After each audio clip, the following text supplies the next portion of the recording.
Bonjour à toutes et à tous et merci de me proposer aujourd'hui d'intervenir devant vous. C'est pour moi l'occasion de revenir sur une naissance qui nous tient beaucoup à cœur avec le Canada mais également avec l'ensemble des membres fondateurs. C'est la naissance du partenariat mondial pour l'intelligence artificielle. Alors ce partenariat mondial, il naît d'une prise de conscience qui est celle de la nécessité d'une coopération à l'échelle internationale pour à la fois exploiter le plein potentiel de l'intelligence artificielle, mais également pour le faire et la développer en respectant les valeurs démocratiques et les valeurs humanistes qui ont toujours été celles de l'Europe. C'est pourquoi avec beaucoup de membres fondateurs, la France, l'Allemagne, l'Italie, le Royaume-Uni, la Slovénie ou encore l'Union européenne, mais aussi 11 membres fondateurs dans l'ensemble du monde entier, nous nous sommes unis pour créer le partenariat mondial pour l'intelligence artificielle qui représente quelque part un très bel élan collectif international et transnational. Le projet, c'est de conjuguer à la fois une confiance dans l'intelligence artificielle, dans les potentialités, dans ce qu'elle va nous apporter, dans sa capacité à nous améliorer la vie quotidienne des Européens et des citoyens du monde, mais également une volonté d'encadrer, de guider ou en tout cas de développer une intelligence artificielle, des usages technologiques qui doivent être complètement en ligne avec les principes démocratiques de l'Europe et notre bien-être collectif. C'est une initiative qui a été lancée par le Canada lors de sa présidence du G7. C'est une initiative que nous avons prolongée l'été dernier lors du sommet de Biarritz, encore une fois dans le cadre du G7, et qui a requis beaucoup d'efforts pour faire en sorte que ce partenariat mondial pour l'intelligence artificielle, sur lequel nous avons travaillé depuis de longs mois, il puisse aboutir. Nous avons regroupé des pays européens qui partageaient les mêmes valeurs d'ouverture, les mêmes valeurs d'humanisme, mais également des pays non européens, comme l'Australie, la Nouvelle-Zélande, l'Inde ou dernièrement les États-Unis, pour travailler tous ensemble sur cette question de la manière dont nous voulons voir évoluer l'intelligence artificielle et pour travailler tous ensemble dans la création d'un consensus autour de ce que doit être l'intelligence artificielle. Cela a conduit l'officialisation du partenariat mondial pour l'intelligence artificielle dans les dernières semaines, qui, je pense, doit être conçu par nous tous comme un succès pour les valeurs européennes. Nous avons eu par le passé des succès importants, des éléments d'influence importants, comme le RGPD, qui aujourd'hui est une valeur, un ancrage européen qui crée des résultats, qui a emmené toute une partie du monde et devenu quelque part une certaine norme. Je pense que dans l'intelligence artificielle, l'Europe doit tenir sa place. C'est un beau premier résultat, il doit en appeler plusieurs autres. Je pense notamment à deux éléments. D'abord, c'est que nous devons faire grossir la coalition autour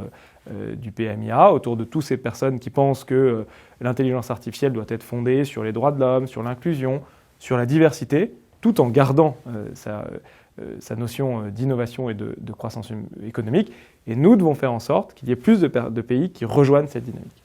La deuxième chose, c'est qu'il faut que, tout comme le GIEC ou les travaux sur la question de l'environnement ont produit des résultats extrêmement concrets, nous puissions là aussi arriver à des résultats extrêmement concrets le plus rapidement possible. J'espère que pourront être ainsi publiés avant la fin de l'année même les premiers travaux sur un certain nombre de sujets. Il y en a qui nous semblent plus urgents que les autres. Par exemple,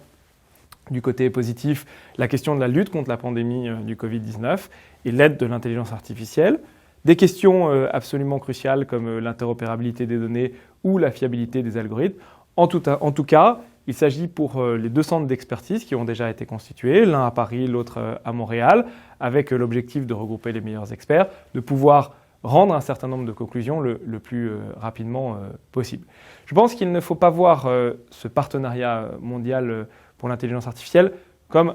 une nouvelle initiative institutionnelle qui crée des doublons. Ce que nous cherchons à faire, c'est de prolonger les réflexions que nous avons au niveau européen sur la question de l'éthique de l'intelligence artificielle et de créer du consensus, notamment au sein des académiques et des industriels. Tout comme avec le GIEC et les travaux sur l'environnement, nous avons créé du consensus avant de produire des normes. Il ne s'agit pas tant là de produire des normes et des cadres d'intervention, mais de faire en sorte que dans un travail entre académiques, entre praticiens de l'intelligence artificielle, avec aussi des institutionnels, on puisse éclairer les décideurs publics, à la fois en dressant un état des lieux et un état de l'art des pratiques des dispositifs, et également en s'interrogeant sur le cadre d'intervention qui doit être celui de l'intelligence artificielle dans un certain nombre de domaines, comme l'avenir du travail, comme la gouvernance des données, comme l'innovation ou comme la commercialisation. Ce qu'il s'agit de faire ici, c'est de renforcer le consensus international pour venir alimenter ce qui doit être la décision politique. Alors, évidemment, l'action de ce PMEA, elle devra s'inscrire complètement dans la droite ligne des orientations qui ont été portées par l'Union européenne sur l'intelligence artificielle et une intelligence artificielle de confiance. Et je pense notamment aux travaux qui ont été menés par le groupe d'experts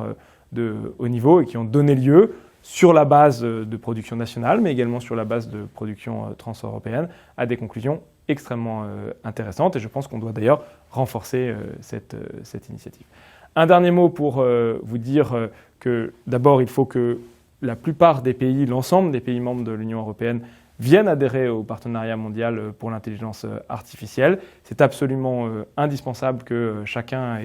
puisse venir grossir cette dynamique, parce que plus nous serons nombreux, plus nous pèserons dans les débats internationaux, plus nous pèserons sur cette question des valeurs et des normes. Et il faut qu'après la première vague qui a été celle des membres fondateurs, nous puissions avoir le maximum de pays européens qui viennent, dans une deuxième vague,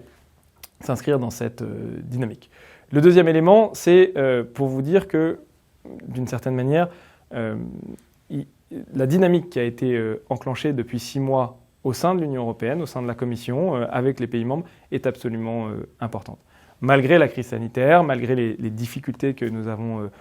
tous connues, depuis 6 mois, l'Europe avance sur le numérique comme elle n'a jamais avancé. C'est le fruit du travail des commissaires Breton et Vestager, que je veux vraiment remercier pour leur implication, qui ont permis de faire émerger la question de l'intelligence artificielle, de faire émerger la question du cloud, d'avoir cette stratégie européenne extrêmement offensive dans un monde dont on connaît la compétition et l'engagement des autres grands ensembles du monde sur la question du numérique, mais également sur cette question de la régulation qu'on aborde ici à travers le PMIA, mais qui est aussi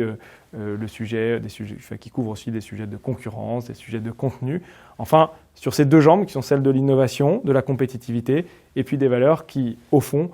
sont celles de l'histoire de l'Europe, et sur lesquelles nous devons nous appuyer pour faire en sorte que l'Europe porte haut ses valeurs, que l'Europe porte haut ce qu'elle représente et ce à quoi elle veut que le monde ressemble dans les prochaines années. Mais comme on dit souvent, pour pouvoir être à la table, il faut être considéré comme techniquement capable, et c'est pour ça qu'on a aussi besoin d'une manche innovation. En tout cas, je pense que ces 6 derniers mois ont été extrêmement enthousiasmants et que nous aurons l'occasion d'en reparler très très vite, parce qu'il s'agit là encore d'une question vitale.